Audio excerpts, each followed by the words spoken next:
கர்த்தருடைய நாமத்திற்கு மகிமை உண்டாகட்டும். Praise be to the name of the Lord. கர்த்தராகிய இயேசு கிறிஸ்துவின் கிருபையோடும் By the grace of our Lord Jesus Christ பரிசுத்த அவருடைய பிரசன்னத்தோடும் and with the presence of the Holy நாங்கள் Spirit, உங்களை சந்திப்பதில் மிகுந்த மகிழ்ச்சி அடைகின்றோம். to meet you, we are so glad for that. உங்களோடும் கூட With yourself, கர்த்தருடைய கிருபை இருக்கிறது. God's grace is with you, பரிசுத்தருடைய பிரசன்னம் உங்களோடு இருக்கிறது. and the presence of Holy Spirit is with you. காரணம், Reason, அவருடைய வார்த்தை சொல்கிறது, His word says, நான் உன்னை விட்டு விலகுவதும் இல்லை, I will never leave you உன்னை கைவிடுவதும் இல்லை என்று சொல்லியிருக்கிறது. nor forsake you, it says. அப்படியானால் அவருடைய கிருபை நம்மோடு கூட இருப்பதற்குரிய அர்த்தமாம். So what that means is His grace is always with us. ஆவியானவர் நம்மோடு கூட இருப்பதின் அர்த்தமாம்.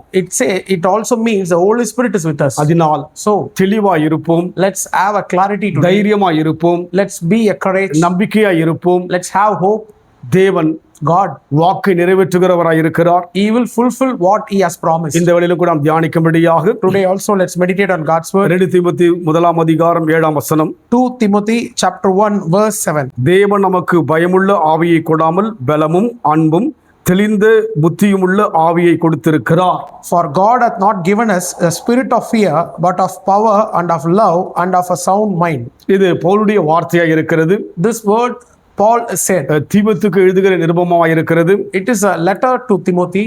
பவுல் தீமோத்தேயை நேசிக்கின்றவராய் இருக்கின்றார். Paul loves Timothy so much. என்று சொன்னால் தீமோத்தேயுக்குள்ளாக ஆழமான நம்பிக்கை இருப்பதினாலே, Reason, Timothy has a deep faith. விசுவாசம் இருப்பதினாலே He has a faith. இன்னும் அவரை தைரியப்படுத்த விரும்புகிறவராய் இருக்கிறார். He wants to encourage him and strengthen him. இந்த அனுபவத்தை Pavul அனுபவித்தபடினால்தான் Since Paul has experienced this, தைரியமாய் சொல்கிறார். he is saying boldly என்ன சொல்லுகிறார்? what he said. தேவன் நமக்கு பயமுள்ள ஆவியை கொடாமல், God has not given us a spirit of fear. அப்படியானால் தேவன் நமக்குள்ளே ஆவியாய் இருப்பதாக தான் இந்த வார்த்தை மூலமாக நாம் அறிந்து கொள்ள வேண்டும். So we can able to understand from this verse, God as a spirit lives inside of us. தேவன் உங்களுக்குள் ஆவியாய் இருக்கிறார். God is a spirit inside of you. உங்களுக்குள் தான் இருக்கிறார். He is inside of you. உங்களுக்குள் தேவன் இருப்பதினாலே Since God is inside of you, அவர் பயத்தை கொடுக்கிறவர் அல்ல. He is not the one who is giving you fear. ஆவியானவர் பயத்தை போக்குகிறவராய் இருக்கிறார். Holy Spirit is removing the fear from your life. அதைதான் பவுல் சொல்லுகிறார். That is what Paul is mentioning. தேவன் நமக்கு பயமுள்ள ஆவியை கொடாமல், God hath not given us a spirit of fear.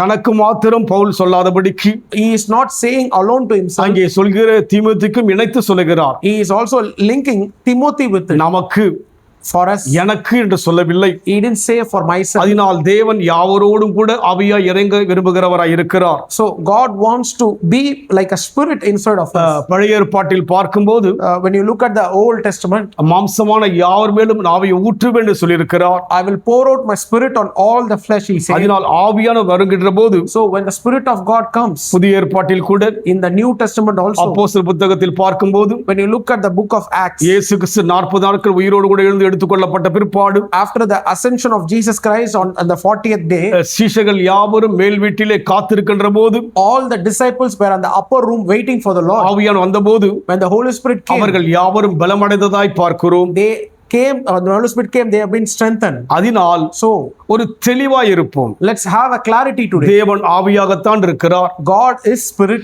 சொல்லுங்கள், Say it. தேவன் ஆவியாய் இருக்கிறார். God is spirit. எங்கே இருக்கிறார்? Where he is, எனக்குள் இருக்கிறார். he is inside of N us. குடும்பத்தில் இருக்கிறார். He is with my N family. வீட்டுக்குள் இருக்கிறார். He is inside of my home. நான் போகின்ற பாதையெல்லாம் என்னோடு கூட இருக்கிறார். In wherever I go, God is with me. அப்படி அவர் இருப்பதினாலே Since God is with me, எனக்கு பயமில்லை. I don't have fear. பயத்தை தேவன் கொடுக்கிறவர் அல்ல. God is not the one who is giving that fear. பயத்தை எடுத்து போடுகிறவராய் இருக்கிறார். He is taking that fear from your life. பயம் நமக்குள் வருகின்ற போது, When fear coming inside of you, நாம் அந்த காரியத்தை குறித்து யோசிக்காதபடிக்கு we don't think about that. ஆவியான இருப்பதை உணர்வோம். We realize Holy Spirit அந்த is பயம் inside of விலகி us. போகும்.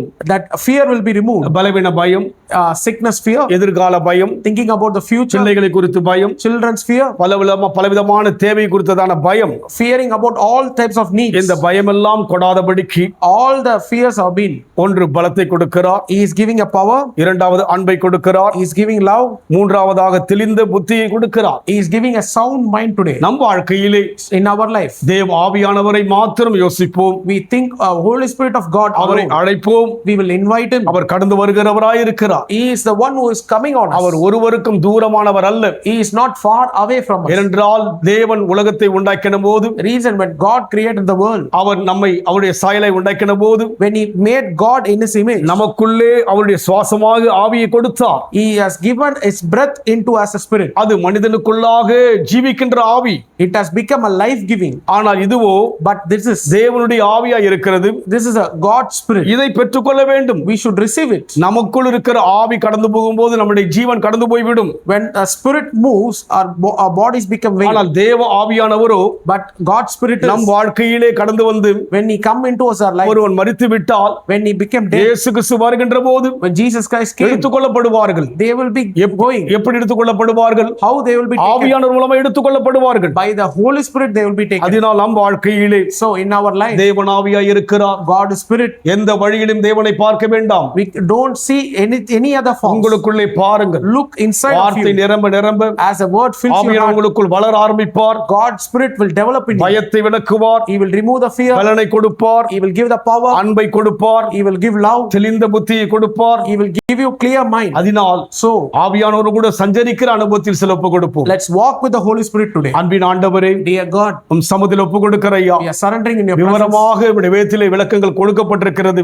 As very clearly from the word of God, ஆண்டவர் it's been தாமே said. அந்த விவரங்கள் எங்களுக்கு வெளிப்படுத்த விரும்புவதற்காய் நன்றி. We thank you, Lord, for you are நாங்கள் revealing எந்த the truth. கேள்வியும் எழுப்பாதபடிக்கு We don't ask any question. வேதம் என்ன சொல்கிறதோ What the word of God அதை says, விசுவாசிக்கின்றோம். we are believing in that. தேவனுடைய மகிமை எங்கள் வாழ்க்கையில் பார்ப்போம் ஐயா. We will see the glory of God in இந்த our life. வேளையிலும் கூட Today in this time ஆவியாக also, தேவன் இருப்பதை நான் உணர்கிறேன். I am experiencing God as a எனக்குள் spirit. இருக்கிற அந்த பயம் கடந்து போகிறது. All my fears have been removing. மரண பயம் கடந்து போகிறது. All the fear of death is moving. வியாதியின் பயம் கடந்து போகிறது. All the sickness fear is பிள்ளை moving. குறித்த பயம் கடந்து போகிறது. All the fear about my N children மகளை is குறித்த moving. பயம் கடந்து போகிறது. All the fear about my என்னுடைய daughter is குடும்பத்தில் moving. இருக்கிற ஒவ்வொரு நபரை குறித்தும் இருக்கிற பயமெல்லாம் கடந்து போகிறது கர்த்தாவே. All the fear is moving about my பலம் family. வருகிறது. I am receiving the strength. எனக்குள் அன்பு வருகிறது. I am receiving the love. எனக்குள் தெளிவு வருகிறது I அப்பா. am receiving the clear mind. நீக்கதருவியாதியா. Oh, we thank O you. நன்றியுடன் துதிக்கிறேன். Thank you, Lord. ஆவியானவரே எங்களுக்குள் வந்திருப்பதை நாங்கள் உணர்கிறோம் என்று Thank you, சொல்லுவோம். Holy Spirit. We are coming inside of us. நன்றியுடன் ஸ்தோத்திரிக்கிறேன். Thank you for that, Lord. இயேசுவின் நாமத்தில் பிதாவே. In Jesus' name we pray. கர்த்தர் ஆசீர்வதிப்பாராக. God bless you.